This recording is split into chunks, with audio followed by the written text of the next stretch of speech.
फुप्पो ये कितना अच्छा चल रहा है, देखें। हवा की तरह तेज।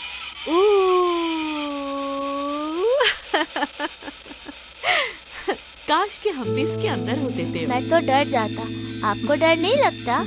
और फिर मैं आपको कस के गले लगा लेती। फुप्पो की जान। कैरम साहब आज यहाँ नहीं आए। शायद आपने ठीक से न देखा हो, एक दफा फिर से देख लीजिए। मैंने कहा था ना वो नहीं आए। थोड़ी देर पहले जिम से निकला हूँ, बहुत थक गया हूँ, मैं घर जा रहा हूँ। नहाकर थोड़ा आराम करूंगा मैं। अम्मी, क्या आप भी मुझे गले लगा लेती? अम्मी, मेरी जान, डर लगते हुए आप मुझे गले लगाती हैं बाबा को? तुम्हें।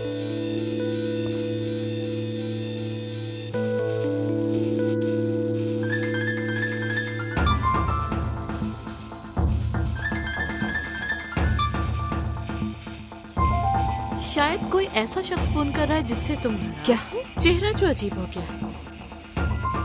महलूस फोन कर रही है, 2 घंटे बातें करेगी मुझसे जबकि मेरा दिल नहीं है। मैं देखता हूँ। हेलो जी, कैरम भाई बोले।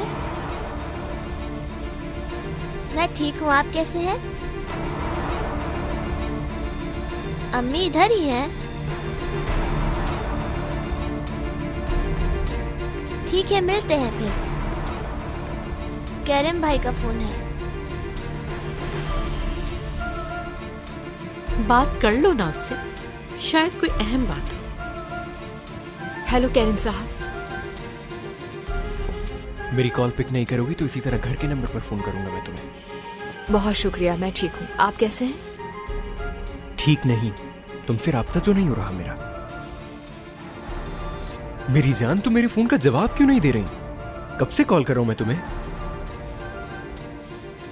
गुलाय साहबा और अपने बेटे के साथ खेल रही थी मैं। क्या मैं इस खेल में शामिल हो सकता हूं तुम्हारे साथ?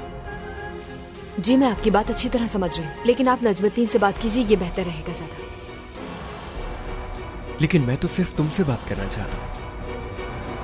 तुम्हें इतना याद कर रहा हूं कि किसी भी वक्त वहां पहुंच सकता हूं मैं।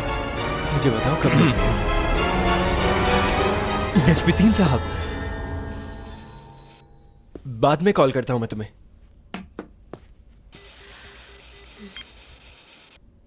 माफी चाहता हूं, मालूम नहीं था कि तुम पर्सनल कॉल कर रहे हो।